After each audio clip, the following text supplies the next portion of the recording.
मैं बहुत ही बड़े आदर और सम्मान के साथ माननीय मुख्यमंत्री आदरणीय भजन लाल जी शर्मा जी को प्रेस ब्रीफिंग के लिए आमंत्रित करता हूं। माननीय मुख्यमंत्री जी।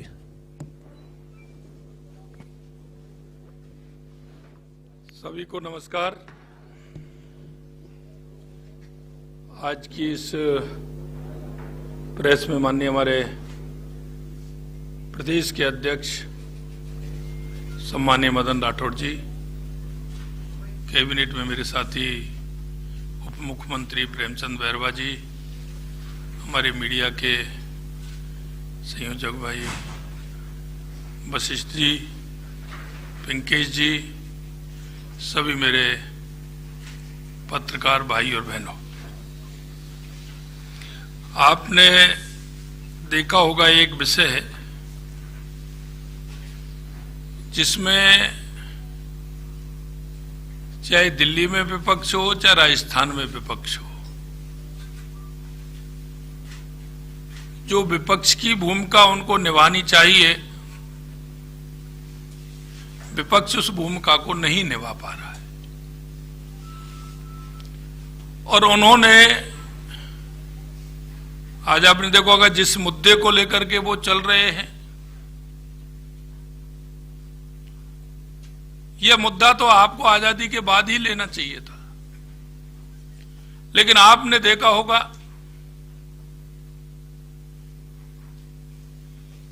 हमारे देश के पहले कानून मंत्री और जिन्होंने इस देश में संविधान निर्माण करके उस अंतिम पंक्ति में बैठे व्यक्ति को कैसे आगे लाया जा सकता है, उसके लिए उन्होंने काम किया। हम बाबा साहब भीमराव अंबेडकर जी,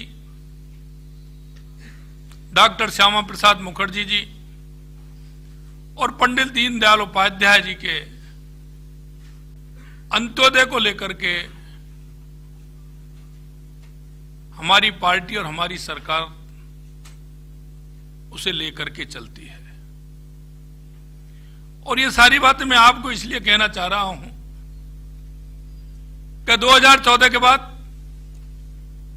देश के यशस्वी प्रधानमंत्री नरेंद्र मोदी जी ने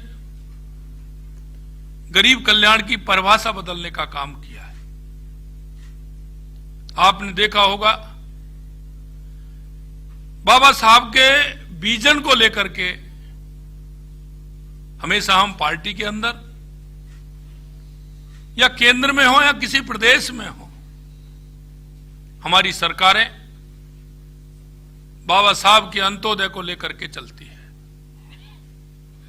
मैं कहना चाहता हूं कि आज कांग्रेस जिस तरह का ढोंग कर रही है,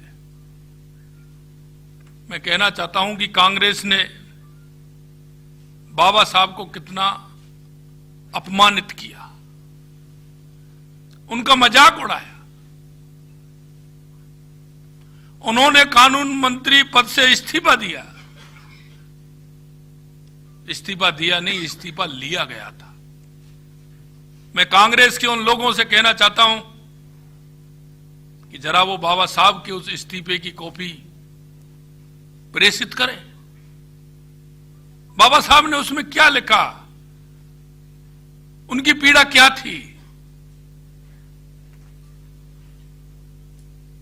उनका 1952 का चुनाव कांग्रेस ने टिकट क्यों नहीं दिया, 1954 में भी नहीं दिया। बाबा साहब चुनाव लड़े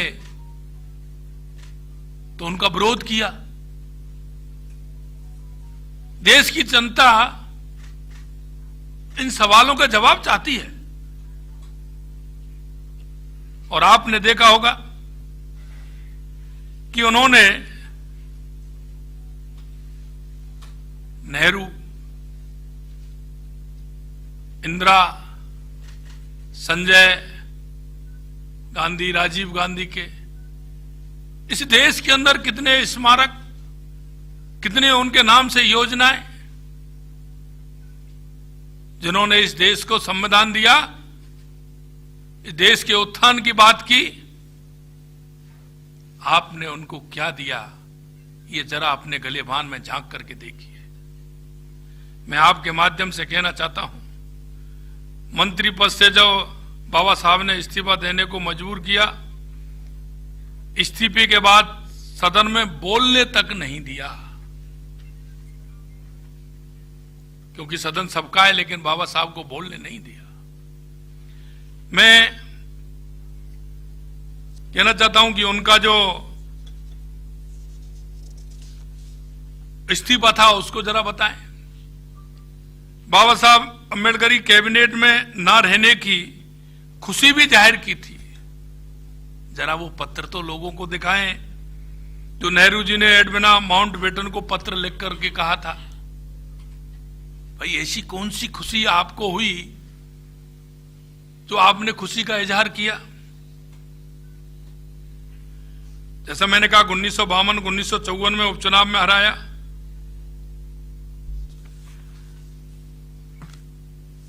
कांग्रेस पार्टी इतने दिन तक शासन में रही, बाबा साहब को भारत रत्न तक नहीं दिया, जरा उसका भी खुलासा करें। अगर भारत रत्न दिया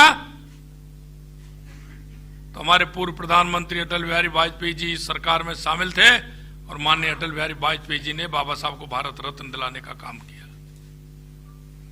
मैं आपसे कहना चाहता हूं, हमारे देश के यशस्वी प्रधानमंत्री नरेंद्र मोदी जी ने सरकार आई तो दिल्ली में अंबेडकर सेंटर बना करके तैयार किया। लंदन में जहां बाबा साहब रहते थे उनकी स्मृति में, उनके जो निवास स्थान है उसकी स्मृति में वहां अंबेडकर हाउस बनाने का काम किया, अंबेडकर स्मृति बनाने का काम किया। और मुझे सौभाग्य मिला कि मैं अब की बार जब लंदन गया तो बाबा साहब के उस स्मृति पर जाने का मौका मिला और मैंने वहां श्रद्धांजलि अर्पित की। मैं आपसे कहना चाहता हूं, बाबा साहब का एक भी स्मारक कांग्रेस ने नहीं बनाया। पंच तीर्थों का निर्माण देश के यशस्वी प्रधानमंत्री नरेंद्र मोदी जी ने किया, जबकि पूरे देश भर में, जैसा मैंने आपको बताया, नेहरू, इंदिरा गांधी, संजय गांधी, राजीव गांधी के नाम से सैकड़ों स्मारक, अस्पताल, सड़कों के नाम रख दिए गए। आज वो किस तरह से ढिंढोरा पीट रहे हैं। भाई आपको देश की जनता ने नकार दिया, आप देश की जनता के साथ आपने कितना धोखा किया। कांग्रेस ने हमेशा झूठ और लूट का सहारा लिया, कांग्रेस ने हमेशा जाति धर्म की राजनीति की, कांग्रेस ने हमेशा भ्रष्टाचार की राजनीति की। मैं कहना चाहता हूं, आपने देखा होगा संसद के अंदर किस तरह से राहुल गांधी ने धक्का मुक्की कर सांसदों को गिरा दिया। मान सकते हैं आप युवा हैं, लेकिन उन सांसदों को किस तरह से आपने गिराया, उनको किस तरह से बेइज्जत किया, महिलाओं को बेइज्जत करने का काम किया। मैं कांग्रेस पार्टी से इतना कहना चाहता हूं कि वो कुछ तो शर्म करें। देश के का संविधान जिन्होंने, सामाजिक अधिकार जिन्होंने सशक्त बनाने का काम किया, आप उनके नाम से जिस तरह से काम कर रहे हैं ये ठीक नहीं है। और इसमें अगर आपको करना है तो बाबा साहब देश के महानायक हैं, उनको बीच में लाने की कहां आवश्यकता पड़ रही। लेकिन जिस तरह से कांग्रेस कर रही है, तोड़ मरोड़ करके, माननीय हमारे गृह मंत्री जी के उस भाषण को किस तरह से कर रही है, आपने भी देखा होगा, उससे पहले भी देखा होगा, बाद में भी देखा होगा। लेकिन मैं कहना चाहता हूं कि एक छोटे से अंश को प्रेरित करना ये सर्वनाक बात है। मैं इतना कहना चाहता हूं कि कांग्रेस जिस तरह से,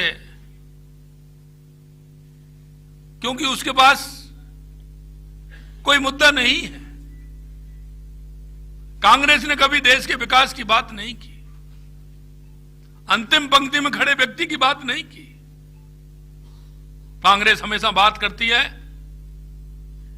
तो जैसा मैंने कहा, झूठ और लूट और भ्रष्टाचार की बात करती है, और एक इनकी आदत में आ गया है, कांग्रेस बिना सत्ता के नहीं रह सकती, सत्ता लोलुप है। एन केन प्रकार वो सत्ता को काबिज भी रहना चाहती है और सत्ता के बिना नहीं रह सकती। उसका अंदर का बड़ा दर्द है, क्योंकि उन्होंने जिस तरह से सत्ता का दुरुपयोग किया है, देश की जनता ने उसका जवाब उनको दिया है। और मैं कहना चाहता हूं, देश की जनता ये सारा कुछ देख रही है। आने वाले समय में जनता इसका भी जवाब देगी।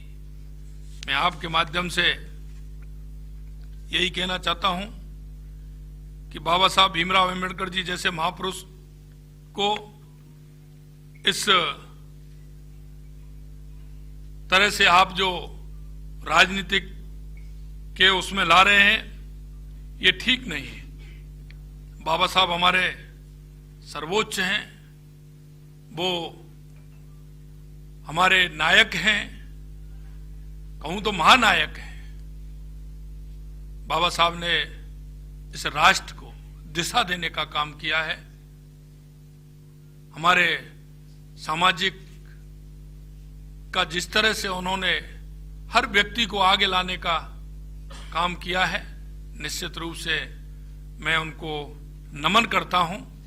और मैं कहना चाहता हूं कि भारतीय जनता पार्टी की सरकार या केंद्र में हो या राज्य में हो, बाबा साहब के बताए हुए रास्ते पर भारतीय जनता पार्टी हमारी चल रही है, और हमेशा गरीब उत्थान, गरीब कल्याण के लिए हमारी सरकारें काम करती हैं। और आपने देखा होगा, एक साल के अंदर लगातार हमारी सरकार ने भी जो हमने कहा था उसके लिए हमारी सरकार ने काम किया है। आज के संदर्भ में मैं आप सभी से इतना ही कहना चाहता हूं। आप सभी आए, आप सभी को बहुत बहुत धन्यवाद। नमस्कार, राम राम।